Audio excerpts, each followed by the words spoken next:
Salut à tous, c'est Sully Perfecten, j'espère que vous allez bien. On se retrouve pour la toute dernière review de l'année, celle de TLCC, Tables, Ladders, Chairs and Cutters, des tables, des échelles, des chaises et des cutters. Des cutters, pourquoi? Pour se tailler les veines, hein, après le show auquel je viens d'assister, que j'ai vu 2 fois, hein, je viens de le revoir, mais je me suis infligé ça. Mais bon, c'est parce que c'est pour vous, hein, que je fais bien sûr que tout ça, hein.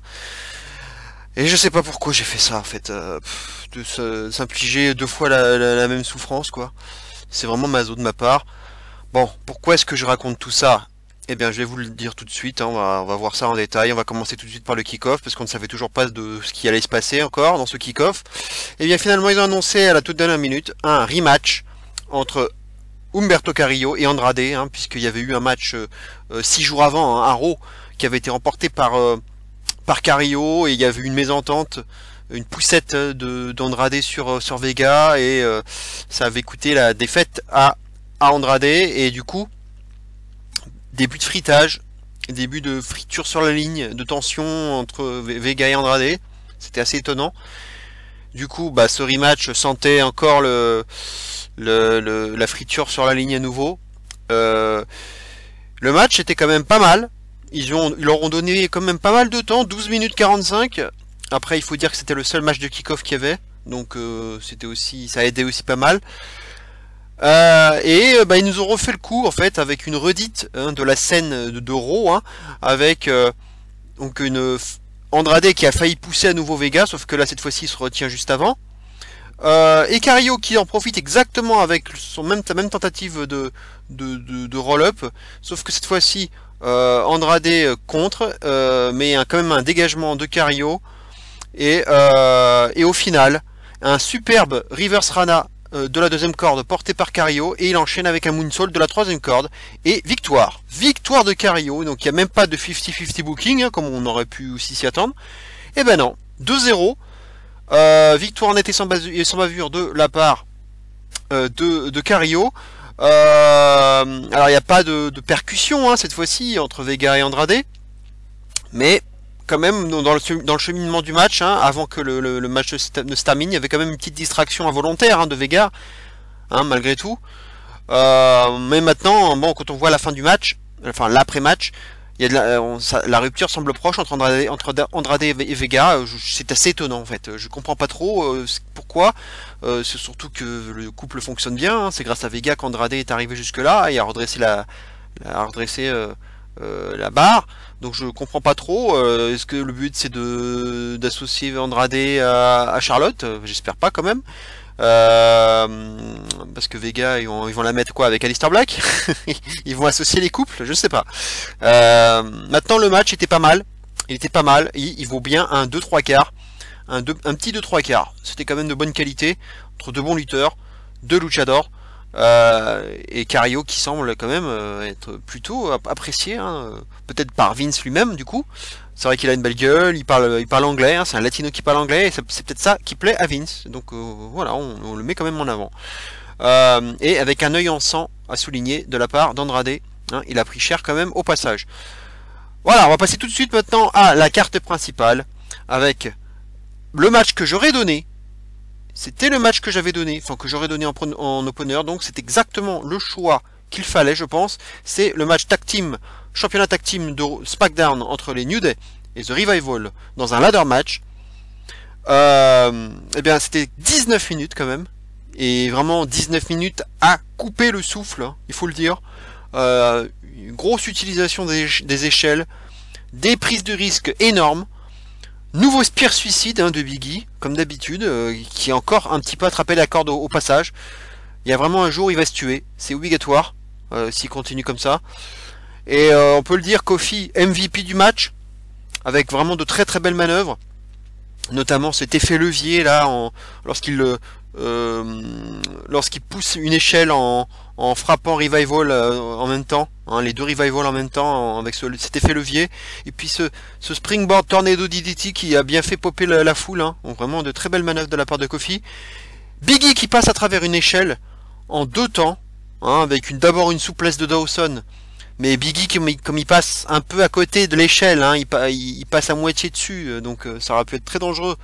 Du coup, il y a Wilder qui finit pour la deuxième couche avec un splash, donc ça détruit l'échelle. Biggie qui porte un très beau big ending, hein, de l'échelle carrément sur Wilder, donc ça fait quand même un bel effet visuel.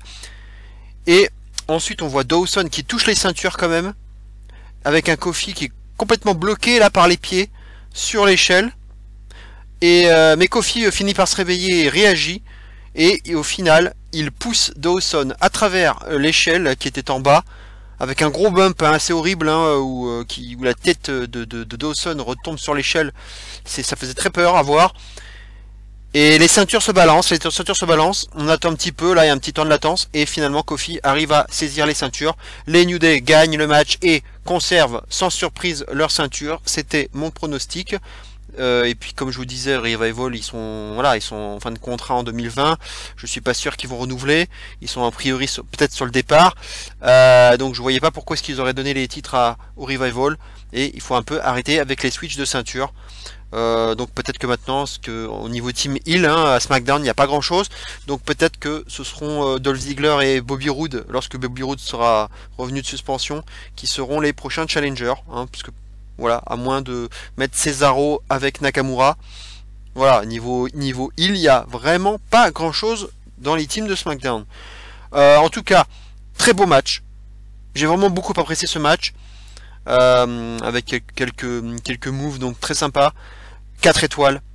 Je lui donne un 4 étoiles. Je suis peut-être gentil, mais non, ouais, ça mérite vraiment un 4 étoiles.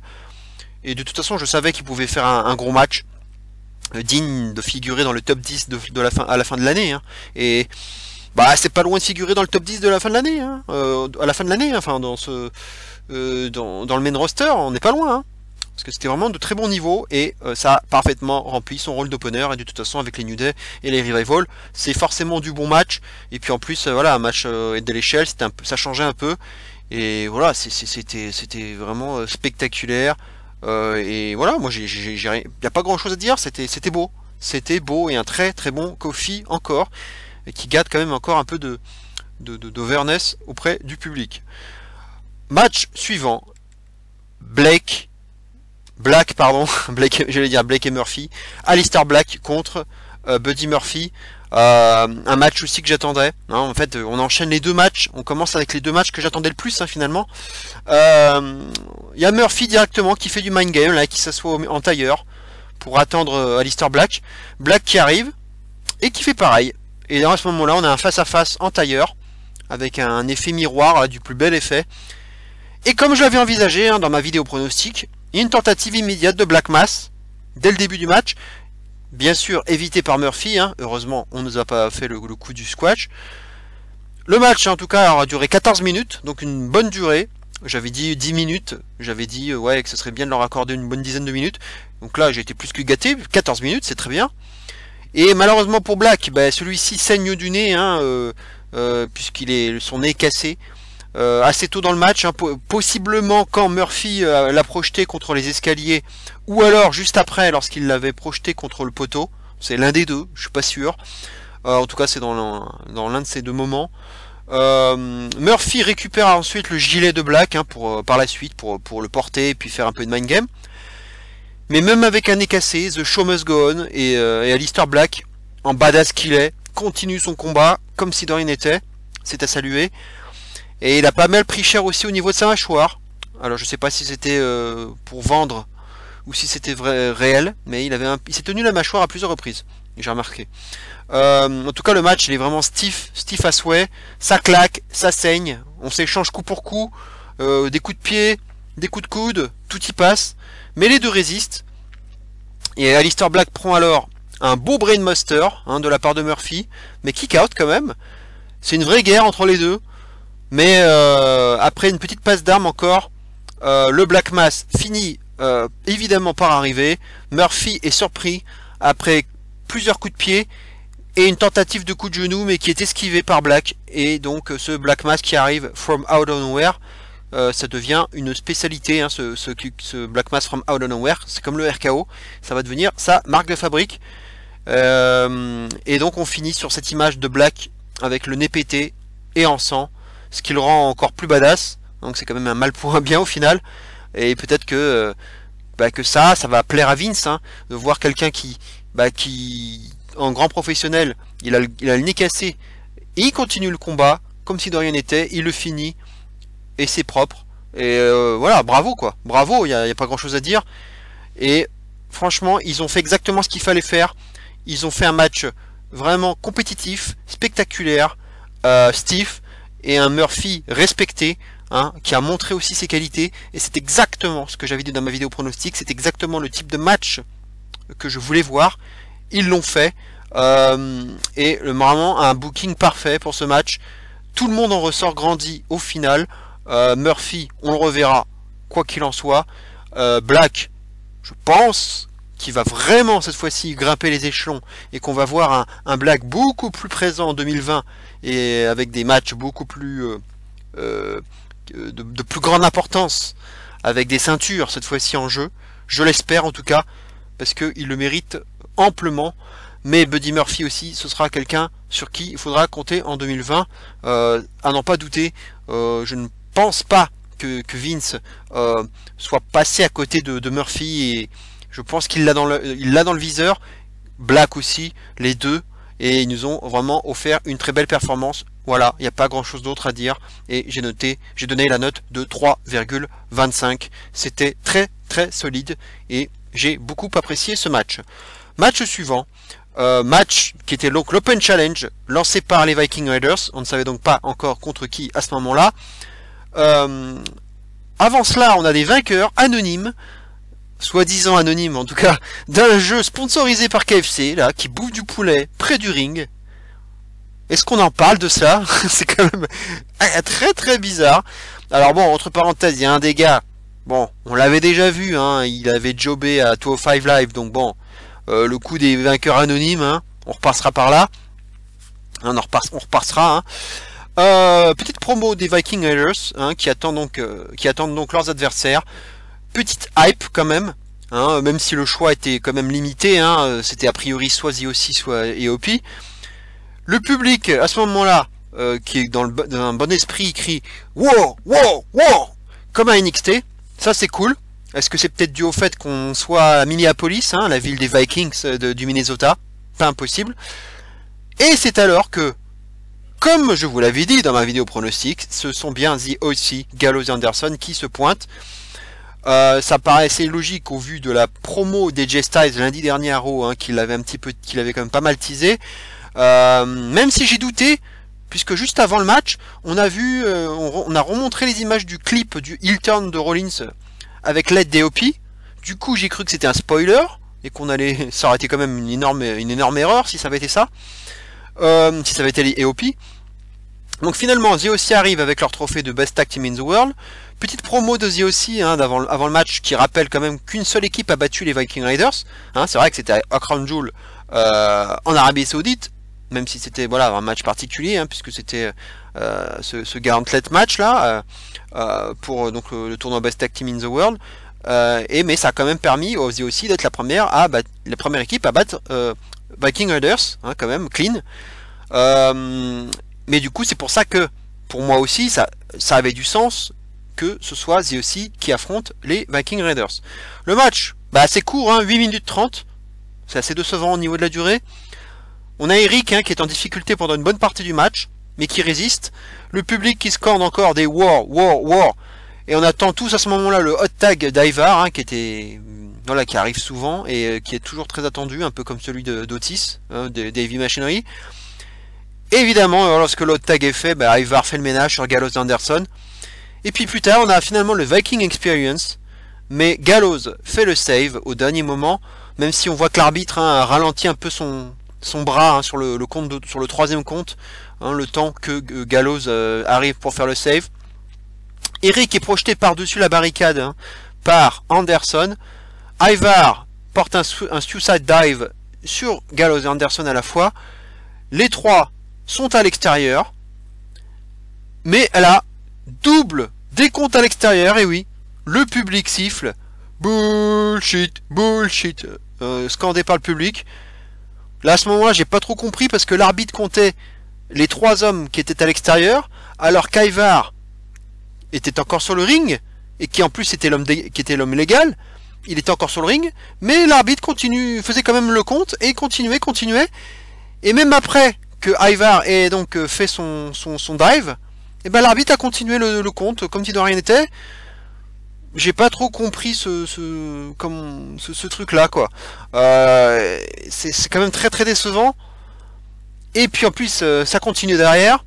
Une petite bagarre qui continue. Anderson qui évidemment prend la table KFC. Tout le monde se casse. On prépare le Magic Killer. Mais Eric fait le save. À ce moment-là, les Viking Raiders virent le contenu de la table. Et les Viking Raiders font un double powerbomb sur Karl Anderson. Sur la table qui s'écroule. Mais voilà, le mal était déjà fait. Le match, c'est dommage, était correct. Mais de niveau weekly, on va dire. Même si j'ai vu beaucoup mieux entre ces deux équipes, hein, je vous l'avais dit que j'aimais bien les confrontations entre The OC et les Viking Raiders, hein, chaque fois j'aimais bien, donc c'est pour ça aussi que j'étais content de voir The OC comme adversaire, mais malheureusement la fin gâche tout, et elle annonce probablement une continuité de la feud, pourquoi pas, mais c'est vrai que c'était très difficile de prévoir un double décompte à l'extérieur dans ce Open Challenge, hein, ça fallait le faire. La note, je ne lui donne que la note de 2 étoiles. C'était quand même très très décevant et c'était de niveau weekly, et cette fin nous laisse clairement sur la fin, alors les deux équipes sont bien sûr capables de nous produire beaucoup mieux que ça. Match suivant, Roman Reigns contre Baron Corbin, King Corbin, dans un TLC match. C'est déjà une surprise pour moi parce que je voyais bien ce match arriver en main event, parce que je voyais peut-être bien finir l'année, on va dire, sur un feel good moment, puisque je voyais bien la victoire de Roman Reigns, donc je me disais que c'était peut-être plus logique de finir sur ce match. En tout cas, il y avait toute une sécurité qui entourait le ring, hein, qui avait été ramenée par Corbin. Reigns arrive, alors lui il se pose pas de questions, il se débarrasse de 2 gars de la sécu. Il y en a même un qui passe à travers, qui rate une chaise même, et qui passe à travers une table, et l'autre qui passe carrément par-dessus la scène, hein, par-dessus la rampe. Et là à ce moment-là c'est Reigns qui se projette sur Corbin, qui projette Corbin contre le mur de LED, et il lui donne un coup d'échelle. Après on fait un petit tour derrière le public, là, dans le public, on repart près du ring. On plonge déjà dans un sommeil profond à ce moment-là, hein, malgré le Deep Six le profond 6 de Corbin, mais là le profond 6 se transforme en profond sommeil de ma part. Le rythme lent imposé par Corbin n'aide pas non plus. Corbin donne alors quelques coups de chaise à Reigns, mais prend bien son temps. Il en place une autre chaise contre le coin, mais Reigns réagit. On s'ennuie ferme. Chokeslam backbreaker quand même porté par Corbin. Le temps s'arrête. Ça dure des heures. Corbin singe Reigns. Il fait les petits signes de doigts là, avec de Reigns. Il lui fait donc il singe Reigns avec un ouah, mais il se fait contrer. Corbin est alors projeté contre la chaise, hein, qu'il avait lui-même placée dans le coin, hein, le coup de l'arroseur arrosé du grand classique. Et il se prend même un Superman Punch de la part de Reigns, mais Corbin se dégage. Le public réclame alors des tables. Et à ce moment-là, on a un coup de canigou, hein, de boîte à pâté pour chien, boîte à conserve, boîte de conserve de pâté pour chien qui était placée sous le ring, que Corbin porte en plein sur la gueule de Roman Reigns. Et Chokeslam through the table de la part de Corbin, mais dégagement de Reigns, hein, sur le tombé. Corbin nettoie alors les tables des commentateurs, il prend bien son temps, il tente visiblement un powerbomb sur la table des commentateurs, mais il se fait contrer par un Samoan drop de Reigns. La table s'écroule, ce contre était quand même assez prévisible, hein, parce que dans sa préparation, et c'était assez lent. Et alors, au moment où Reigns voit l'ouverture et voit que Corbin est sonné, il fait un petit tour du ring, il fonce sur Corbin pour lui porter un spear, mais au dernier moment, super kick de Dolph Ziggler. Et oui, Dolph Ziggler, qui évidemment était très très attendu dans ce match, je vous l'avais dit, c'était sûr qu'elle allait se pointer, surtout que c'est un match no DQ, donc il n'y avait aucune raison qu'il ne vienne pas. Et puis voilà, il est tellement présent aux côtés de Corbin ces derniers temps que ça paraissait logique. Du coup, Corbin, comme d'hab, bah, on peut se dire, hein, il est incapable de se défendre tout seul, hein, il agit quand même encore une fois en coward. Les deux, même Ziggler et Corbin, s'attaquent même au timekeeper. Ils le projettent par-dessus sa zone. On sait pas j'ai pas trop compris pourquoi ils avaient fait ça. Comme s'ils lui reprochaient de ne pas avoir joué le jeu, de ne pas avoir aidé Corbin. J'ai pas trop compris en fait exactement ce qu'ils leur reprochaient, parce qu'ils ont proféré des insultes à l'égard du timekeeper, mais j'entendais pas bien ce qu'ils disaient. On revient ensuite la même scène que dans le dernier SmackDown, hein, avec les menottes, le canigou. Évidemment, on prépare à nouveau cette scène horrible. Reigns se réagit malgré tout avec un drive-by pour venir visiblement donc sauver la vie du timekeeper, hein, qui n'avait rien demandé à personne. Et ensuite, bah, il y a toute la sécu qui revient là, et Reigns donc qui éclate la sécu un par un avec un kendo stick. Là, le match ça devient n'importe quoi. Le gros overbooking, et comme j'avais dit aussi dans ma vidéo pronostic, eh ben oui, les Revival aussi se sont joints à la fête et frappent Reigns avec un kendo stick. L'overbooking, hein, que je redoutais malheureusement, hein, est bel et bien là. Reigns bien sûr réussit à se dégager et à virer les Revival puis Corbin, et même à sauter sur les 20 mecs à l'extérieur avec son gros plongeon habituel, son gros dive. Le nawak total. Reigns ramène Corbin sur le ring. Ouah, Spear en préparation. Mais là, à ce moment-là, hein, une grosse projection de chaise là, de Ziggler sur la gueule de Reigns. Hein, ça a fait très mal. Et je pense que pour Botchamania, on le reverra pour se marrer. Back into the left. Back into the left. On le reverra, je pense, au ralenti. C'était magnifique. Et un zigzag de Ziggler sur Reigns. On se retrouve à nouveau à 4 contre 1. Shadow Machine des Revival sur Reigns. Reigns n'a visiblement aucun ami, hein, il faut le dire. Hein, il se fait pas aider. On reste à 4 contre 1. Les New Day, ils viennent pas. Ali, il vient pas. Gable, il vient pas. Bref, Reigns, il est seul au monde. Et là, on finit par un End of Days sur la chaise portée par Corbin et victoire de Corbin. Et oui, c'est quand même la grosse surprise. Faut quand même le dire. Parce qu'il était quand même grandement favori, grandissime favori, Reigns. Je vous avais dit que bah, il fallait commencer à remonter Reigns là progressivement pour le builder pour probablement la victoire dans le Rumble et puis le Fiend à WrestleMania. En tout cas, c'est une possibilité et que ça paraissait logique qu'ils finissent par gagner cette feud avec le dernier pay-per-view de l'année, quoi. Et ben non, même pas de feel good moment. Ça explique peut-être d'ailleurs pourquoi ce n'est pas le main event, hein, du coup. Hein. En tout cas, j'avais pas vu venir cette fin. Même si j'avais bien sûr vu venir l'intervention des Revival et de Ziggler, mais cette défaite, je ne l'envisageais pas. Mais au moins cette longue purge de 22 minutes, hein, s'arrête, parce que quand même 22 minutes, quoi, il faut le faire. Mais c'était quand même une sacrée sensation, ce résultat. La note, bah, la sanction va être sévère, mais je donne qu'un 1/3/4. 1/3/4 pour ce match, hein, qui était vraiment une énorme purge. Je me suis ennuyé du début à la fin. C'était vraiment beaucoup trop long, overbooké as fuck, et vraiment très très lent à cause du rythme aussi imposé par Corbin. C'était vraiment un match à chier, et je vous l'avais dit, hein, je l'attendais pas ce match, ça me faisait vraiment chier de le voir, et bah j'ai pas eu de bonne surprise, hein, malheureusement. J'attendais rien de ce match et c'était vraiment à chier. Et on verra d'ailleurs bien plus tard dans la soirée un segment avec les Street Profits qui faisait une petite promo là. Et tout à coup, ils se font interrompre par un nouveau brawl de Corbin et de Reigns. Et à côté, on voit Dolph Ziggler, les New Day, les Revival et même Gable, tout à coup qu'on n'avait pas encore vu. Et donc même les Street Profits, hein, du coup, qui en profitent pour s'ajouter à la fête et participer au brawl.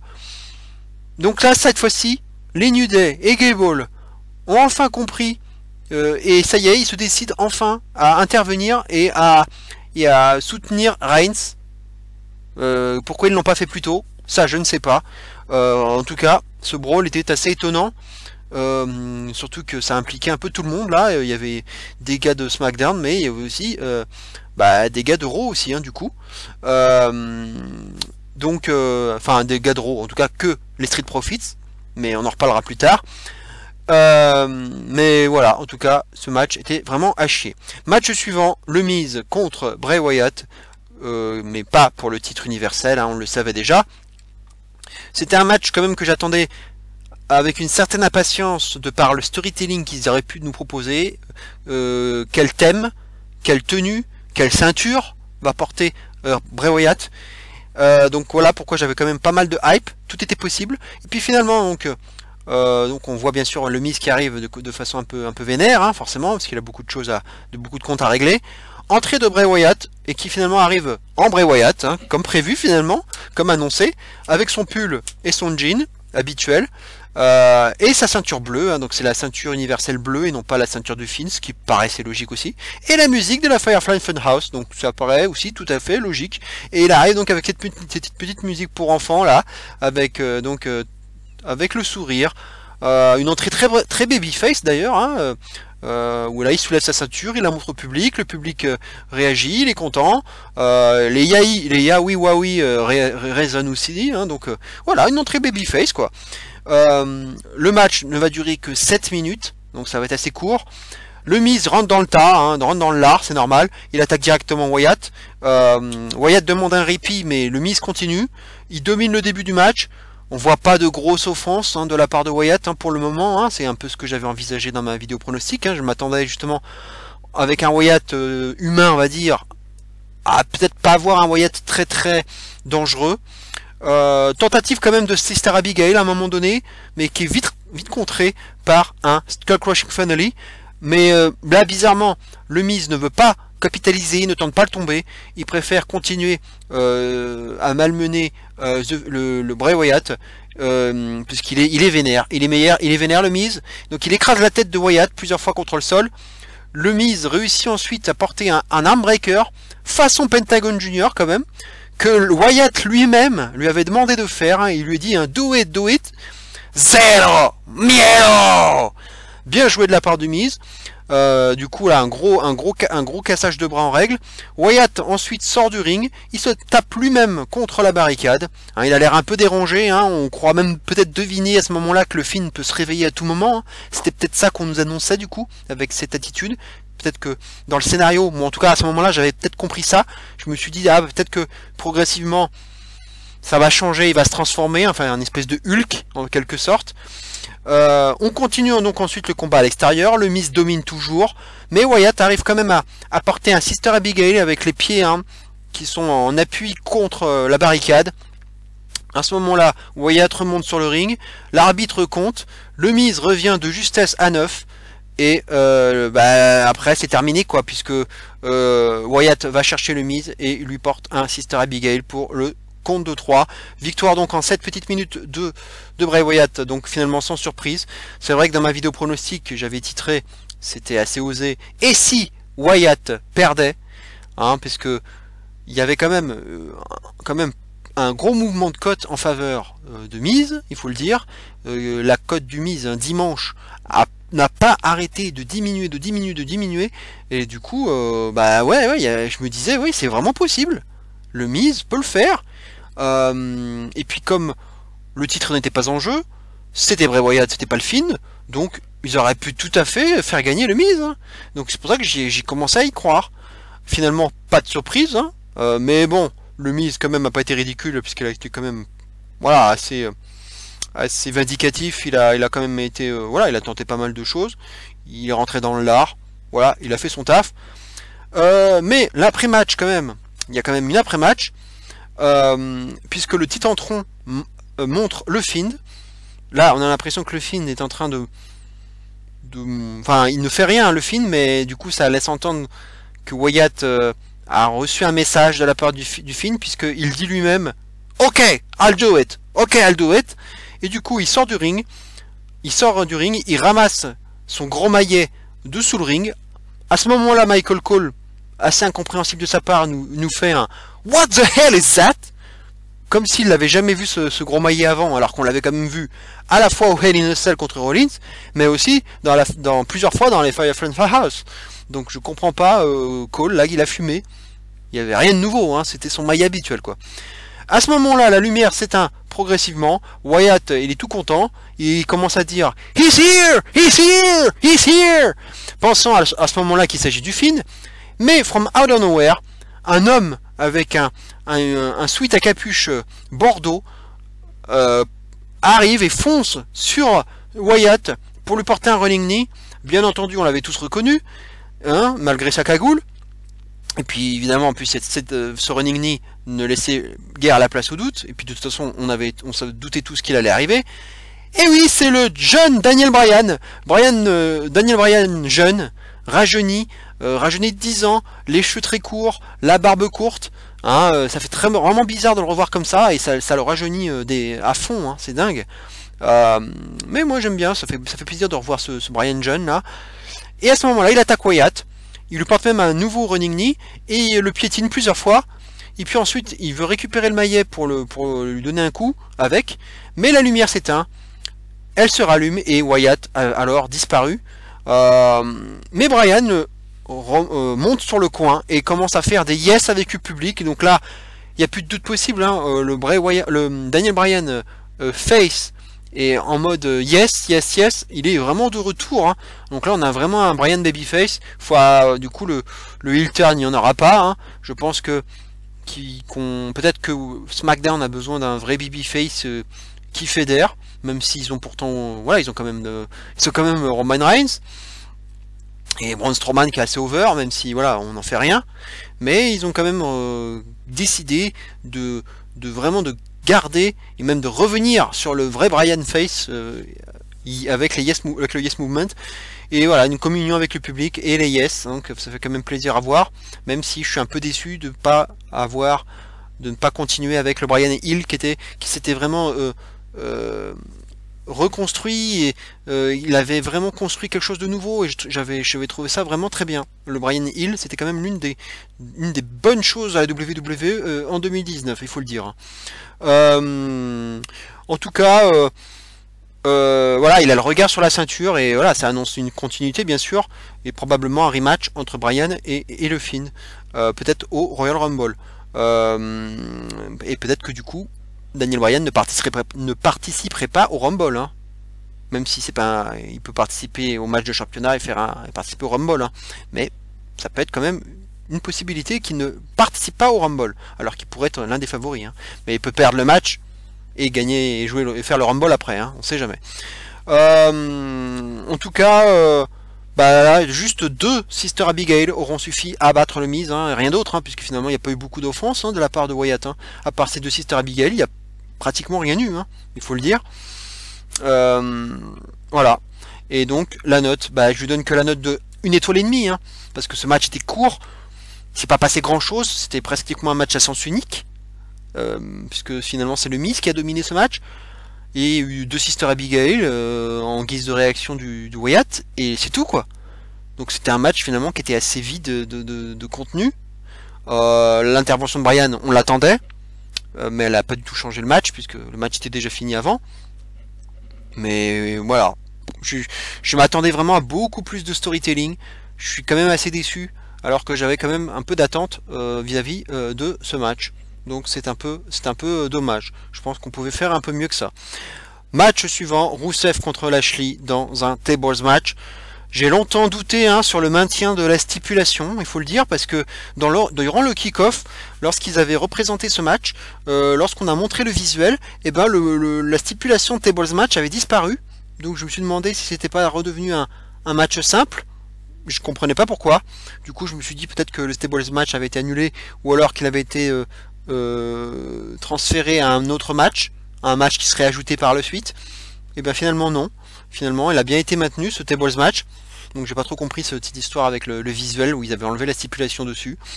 En tout cas, le match commence assez mollement. Je crains déjà à ce moment-là un Corbin Reigns bis, hein. C'est vrai que c'est très lent, c'est long, c'est boring as fuck. Il y a quelques tentatives quand même de passage contre les tables, hein, parce que c'est quand même le but du match. Mais à part ça, voilà, c'est assez vide. Il y a une table qui est posée à l'extérieur. Il y a un moment donné, il y a Lashley qui est sur l'éperon du ring, donc qui est pas loin de tomber sur la chaise, sur la table. Rusev lui porte un coup d'avant-bras, donc il s'apprête à tomber dessus, mais intelligemment il saute par-dessus Lashley, donc il évite du coup de retomber sur la table. Rusev part loin ensuite près du public et ramène une barrière avec lui, et il frappe Lashley avec la barrière, puis Lashley réagit, aveugle Rusev et lui porte un chokeslam sur la barricade qui se plie alors en deux. Lashley ramène un kendo stick sous le ring, il frappe Rusev de nombreuses fois avec. Lana bien sûr elle est contente, elle sourit, elle applaudit. Lashley soulève une table et la place contre le coin, il continue son assaut avec le kendo stick.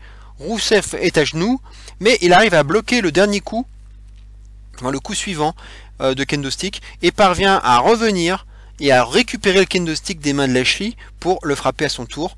Il brise ensuite lui-même le kendo stick, Rusev, et enchaîne avec un mashka kick.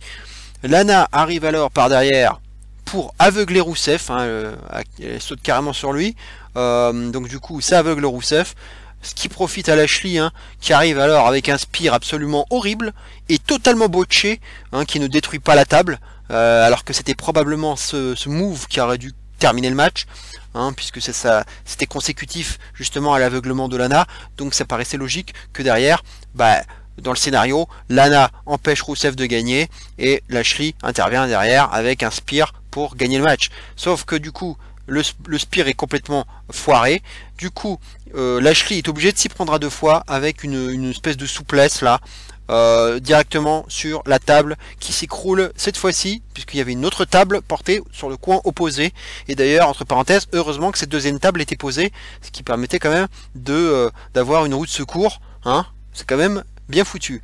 Victoire de Lashley, donc mon prono est finalement le bon, puisque j'avais quand même longuement hésité, j'avais des doutes, c'était pas si facile à faire ce prono, mais voilà, le match 13 minutes quoi de purge totale. Purge totale, là j'en pouvais plus quoi. Lana n'a pas bumpé contre une table, contrairement à ce que je pensais. Une seule intervention aura suffi. Match à chier, vraiment. En plus, ils ratent leur effet de surprise du coup avec ce botch de la table. Du coup, tu te doutes qu'il va y avoir une deuxième tentative et que Lashley va être obligé de le refaire sa prise pour gagner le match. Donc ça, c'était vraiment la cerise sur le gâteau. La note 1 étoile 25. Je ne peux pas donner plus qu'une étoile 25. C'était de la merde. Et en plus, le pire dans tout ça, c'est qu'il est possible que cette feud ne soit pas terminée. Donc c'est ça qui me fait peur, quoi. Je sais pas s'ils vont continuer entre les deux. Maintenant, un match à stipu comme celui-ci, ça peut clôturer une rivalité. C'est vrai que la storyline elle commence à être longue, ça commence à faire bien 2 mois que ça a commencé, donc c'est peut-être terminé, mais alors du coup j'ai un peu peur pour Rusev, je sais pas ce qu'ils vont faire de lui maintenant. De toute façon, je l'avais dit dans ma vidéo pronostic, j'avais dit malheur au vaincu. Donc alors est-ce que ça annonce un push pour Lashley? Est-ce que ça annonce je sais pas.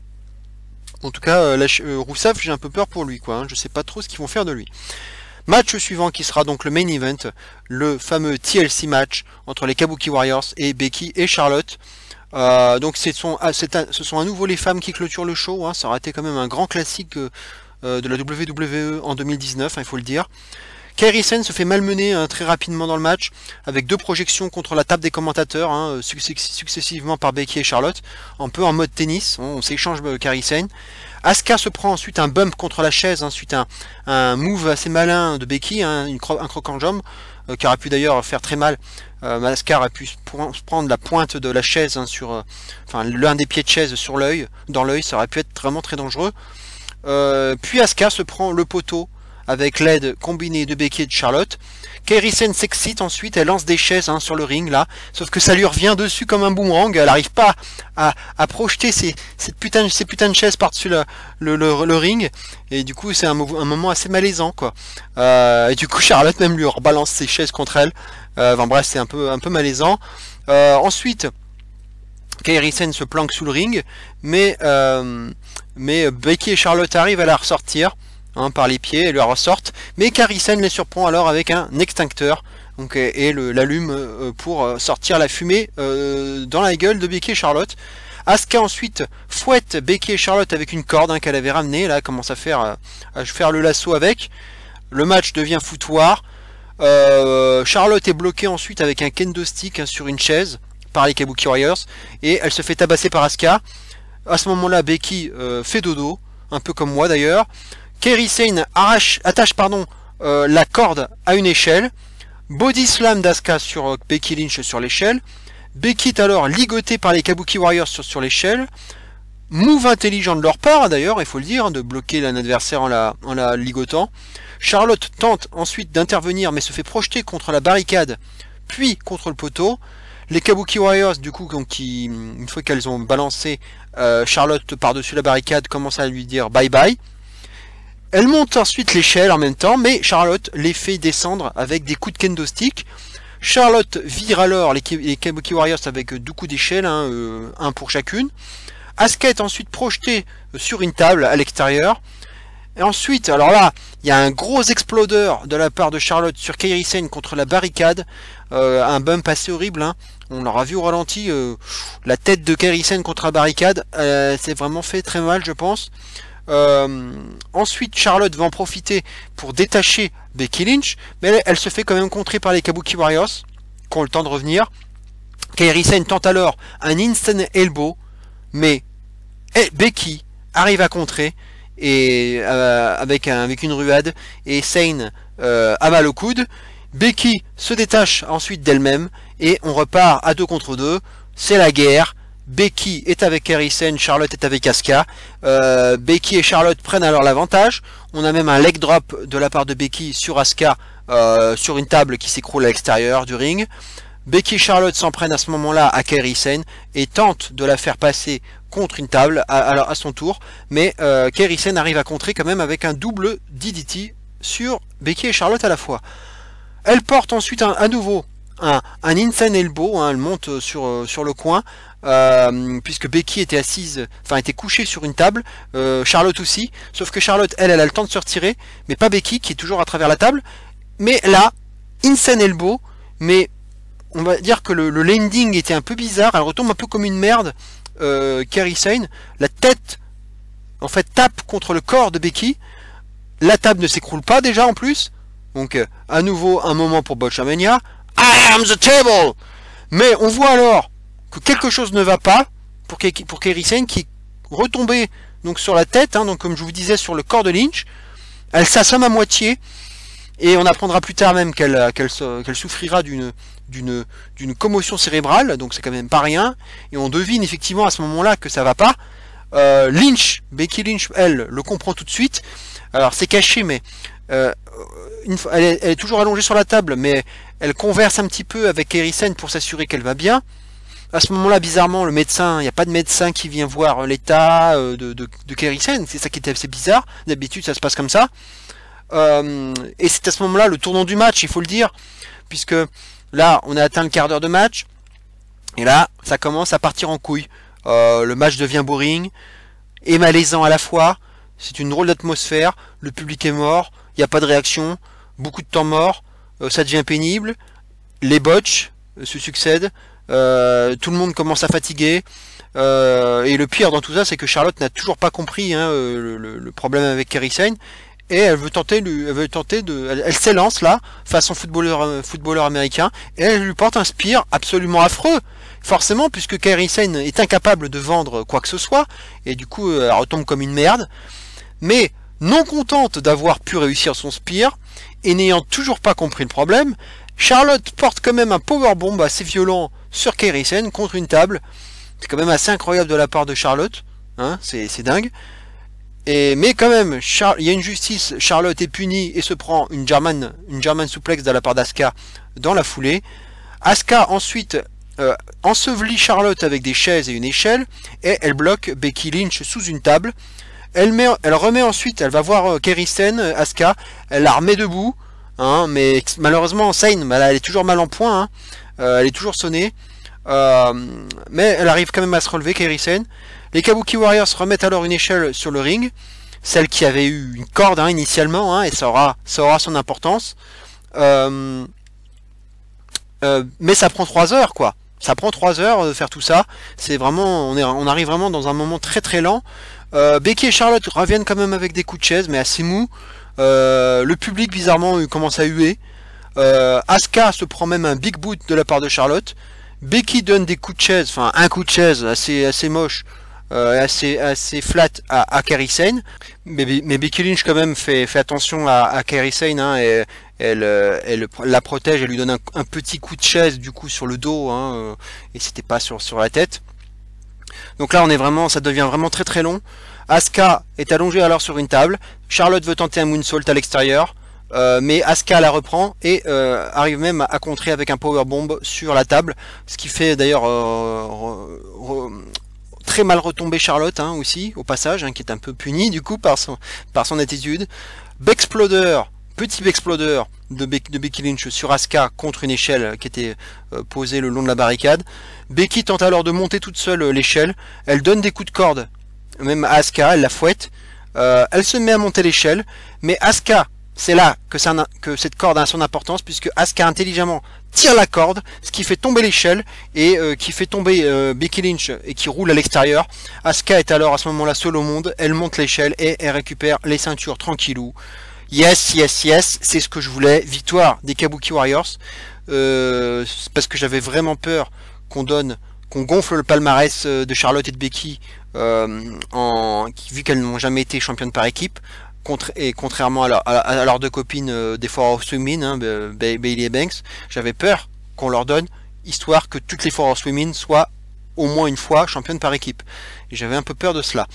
Donc c'est bien, parce qu'elles méritaient vraiment, les Kabuki Warriors, de continuer leur règne. Elles sont vraiment très bien, depuis qu'elles ont fait leur heel turn. Mais le match, quoi, 26 minutes, quoi. C'était beaucoup trop long. Mais au moins, voilà, bon, on finit comme il faut, ça c'est sûr. Je suis content que les Kabuki Warriors conservent. À noter qu'il n'y a pas d'intervention ni de Ronda Rousey, ni de Shayna Baszler. Voilà, même si on pouvait s'en douter, mais bon, vu que c'était le mini-event, on pouvait avoir un doute. Maintenant, pour le bilan, on va dire que les 15 premières minutes, je les ai trouvées correctes, avec du bon brawl, bonne utilisation des tables, des échelles et des chaises. Mais évidemment, le tournant du match, après le premier quart d'heure, et la commotion cérébrale de Kairi Sane, bah, ça a plombé le match. Malheureusement, ça l'a plombé. C'est devenu alors très pénible à regarder. Ça s'essoufflait, hein, à l'image des lutteuses, et tout devenait lent et boring, quoi. Donc, bah, du coup, ce match, au final, il devient très moyen, et je lui donne une note mitigée, quand même plus que la moyenne. Je lui donne un 2 étoiles 3 quarts. Mais ça méritait beaucoup mieux, enfin, ça aurait dû être meilleur. Sur le papier, ça aurait dû être un match qui valait au moins 3 étoiles et demie, voire plus, quoi. Mais voilà, malheureusement cet accident avec Kairi Sane gâche la fête, quoi. Mais c'est dommage, parce que sur le principe, ce match contenait de bonnes idées, hein, dans son cheminement. Il y avait des bonnes choses, mais notamment le coup de la corde. Mais c'était assez chorégraphié par moments aussi, hein, il faut le dire. Mais il y avait des bonnes choses, quoi. C'est dommage. Notamment aussi ce bandage. Bon, le coup on attache Charlotte sur la chaise avec le kendo stick pour la bloquer. Bon, on l'avait déjà vu, mais bon, il y avait des choses intéressantes à voir quand même. Mais c'est dommage pour ces 10 dernières minutes. Mais alors c'est là qu'intervient le moment absolument inattendu, puisque cette fin de match, cette célébration d'Asuka et de Kairi Sane, enfin qu'on on verra plus, mais bon, c'est surtout d'Asuka, est gâchée par carrément la suite du brawl qu'on avait vu en backstage avec The O.C., Viking Raiders, Roman Reigns, Baron Corbin, Dolph Ziggler, toute la clique là. Tout ça pour se finir sur Roman Reigns qui arrache une barricade, qui monte sur une petite plateforme, et là on comprend tout ce qui va se passer puisque Corbin se place bien dessus, et on finit par un gros spear sur Corbin, du coup qui s'écrase contre les gens de la Sécu qui étaient aussi là, les New Day et compagnie, quoi, tout le monde, et on finit sur un Demolition Derby. Ça part totalement en couille, et en plus ça fait passer la victoire des Kabuki Warriors au second plan. Alors à quoi bon faire ça? Pourquoi mêler SmackDown et Raw dans ce brawl? Pourquoi est-ce qu'on voit les New Day, les Viking Raiders, The O.C., Revival, Roman Reigns, Baron Corbin, Chad Gable, Dolph Ziggler, les Street Profits? C'est pas déjà passé les Survivor Series? À quoi ça sert de mêler les deux brands? Les Survivor Series c'est terminé. La wildcard rule c'est terminé. Chacun va revenir dans sa propre brand après. Pourquoi faire ça? Builder le Rumble? Builder le Rumble? Vous vous foutez de ma gueule? C'est dans 6 semaines le Royal Rumble. Avec des brawls backstage et dans le public. Est-ce que c'est ça? C'est un build-up du Rumble, ça? C'est n'importe quoi. Enfin, si vous voulez builder le Rumble, bah vous faites des brawls dans le ring. Au moins, ça ressemblera plus à un Rumble. Là, je comprendrais. Mais faire des bagarres en coulisses et dans le public, je vois pas le rapport. Je vois pas pourquoi est-ce que ça builderait le Rumble. Et faire ça à 6 semaines du pay-per-view. Moi, franchement, je suis pas sûr que ce soit fait pour ça. Maintenant, j'ai pas vu Raw, mais je sais pas vraiment où ils voulaient en venir. Mais c'est bizarre parce que bon, le New Day Revival, il s'est pas fini dans quelque chose de houleux. Ils ont gagné clean. Ça se termine voilà sur une chute spectaculaire de Dawson et puis terminé. Mais il n'y a pas eu de post-match, il n'y a pas eu de bagarre entre les deux. Et mais on remet le New Day Revival dans l'histoire, mêlé avec les Street Profits, avec The OC, les Viking Raiders. Voilà, enfin. Je sais pas pourquoi ils ont fait ça, c'est assez bizarre et ça fout tout, enfin ça fout un gros bordel pour finir ce pay-per-view. Et on va passer maintenant au bilan de ce pay-per-view. Alors autant au début j'étais quand même assez enthousiaste, hein, avec un kick-off qui était quand même très correct et deux premiers matchs qui étaient vraiment les meilleurs de la soirée, qui étaient vraiment de très bonne qualité entre New Day Revival et Black et Murphy, qui étaient en plus ceux que j'attendais le plus et qui m'ont pas déçu. Au niveau in-ring, c'était vraiment là que j'avais le plus d'attentes. Mais alors la suite, par contre, ça s'est complètement délité, c'est parti en couille, et tout était acheté. Tout était acheté. Le booking de merde entre The OC et Viking Raiders, les purges qu'on s'est tapé avec ces matchs super longs entre Corbin et Reigns, Rusev Lashley, et puis surtout les 10 dernières minutes de Kabuki Warriors, Becky Charlotte, le Wyatt Miz, qui était vraiment pas terrible non plus, hein, il n'y avait pas beaucoup de choses à retenir là de ça aussi. Je suis vraiment très déçu par le storytelling donc de ce match, hein, j'avais beaucoup d'attentes là-dessus, sur ce Miz Wyatt. L'intervention de Bryan était prévisible et ça fait plaisir de revoir un Bryan avec le look de ses premières années à la WWE et qui refait des yes avec le public. Mais à part ça, c'était quand même assez plat. Et le Miz n'aura servi vraiment que de pion dans l'histoire, ni plus ni moins, hein, même si on s'en doutait, hein, mais je pense maintenant ça va vraiment se passer entre Wyatt et Bryan maintenant. Mais en tout cas, ce pay-per-view, voilà, bah, je suis désolé, mais il n'aura pas la moyenne, car c'est même l'un des pires de l'année, je vous le dis tout de suite, c'est l'un des pires. Je lui donne la note de 3,5 sur 10, et c'est mérité, parce que quand on a que 2-3 matchs potables sur 8, en incluant le kick-off, ça peut pas mériter une note supérieure, je suis désolé. Donc on finit en plus sur un énorme bordel, sans queue ni tête, pour finir ton dernier show de l'année, et c'est ça la Women's Revolution? C'est de voir les femmes se faire damer le pion par les hommes? Et c'est même pas impossible, je me suis dit que c'était même pas impossible que Vince ait demandé à ce qu'on intègre ce brawl à la dernière minute, ce brawl masculin, pour éviter d'avoir la même fin malaisante que les Survivor Series, hein, avec le triple threat féminin, hein, qui avait été très décevant, en essayant de meubler, enfin de sauver les meubles en mettant une image plus spectaculaire, et que de voir une Asuka triomphante et une Kairi Sane complètement à l'ouest. Je sais pas si c'était ça, mais je pense pas quand même, parce que ce spear, l'arrachage de barricades, c'était quand même très travaillé. Je pense pas que c'était improvisé, hein, à mon avis. Hein. Mais ça donne en tout cas cette impression, c'est surtout l'impression que Vince a voulu finir sur une meilleure note et de foutre cette fin de match malaisante des femmes, de tout mettre sous le tapis et de finir sur cette image pour qu'on finisse sur une meilleure image que ça. Voilà, c'est ça que je voulais dire. Mais voilà, on finit sur un truc complètement bordélique, ce SmackDown versus Raw qui n'a absolument aucun sens. Donc voilà, si c'est pour préparer le Rumble, je ne comprends pas, ça n'a aucun sens. Et donc, comme je le disais, c'est l'un des pires pay-per-view de l'année, à n'en pas douter. Voilà ce qu'on pouvait dire sur pratiquement 1 heure comme de vidéo pour ce pay-per-view qui finit tristement l'année. Et on peut le dire, le Père Noël est bel et bien une ordure. Hein, on n'aura pas été gâté alors qu'on est à 1 semaine de Noël. Franchement, là, le Père Noël n'a pas été vraiment sympa avec nous. Franchement, c'était vraiment laborieux ce pay-per-view. Heureusement qu'il y a eu 2 matchs qui m'ont vraiment donné vraiment entière satisfaction, mais le reste c'était vraiment de la grosse merde. Voilà, je vous remercie de m'avoir écouté, on se retrouve très bientôt pour une prochaine vidéo. Là maintenant on va arriver plutôt dans les vidéos bilan, des tops, des choses comme ça, il faut que je réfléchisse, je vais essayer d'en faire une ou deux d'ici la fin de l'année. Il y a des choses à dire forcément. En tout cas voilà, c'était ma dernière review de l'année, c'est un peu triste, l'année passe vraiment très très vite.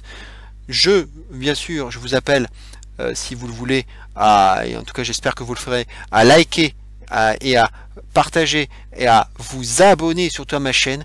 L'objectif 2020 pour moi, ce sera à mon niveau, en tout cas à mon modeste niveau, d'atteindre la barre des 300 abonnés. J'espère qu'on y arrivera et je pense que c'est faisable. Il ne reste plus qu'une petite cinquantaine à faire. Donc, mais chaque abonné est difficile à acquérir. Donc, les 300 abonnés, c'est pas un objectif facile à mon niveau, donc j'espère qu'on y arrivera tous ensemble, mais il faut pour cela liker et il faut m'encourager à continuer à faire des vidéos, parce que c'est quand même beaucoup d'investissement, et à l'heure à laquelle je tourne cette vidéo, je peux vous dire qu'il est très tard dans la nuit, donc je me donne corps et âme pour vous faire tous ces résumés, et même le très long résumé, et vous expliquer mes réactions suite au show. Voilà, donc on se retrouve très bientôt. Portez-vous bien, bonne semaine à tous, et d'ici là, bien entendu, n'oubliez surtout pas, malgré ce show de merde, vive le catch, et zéro miedo! Ciao à tous.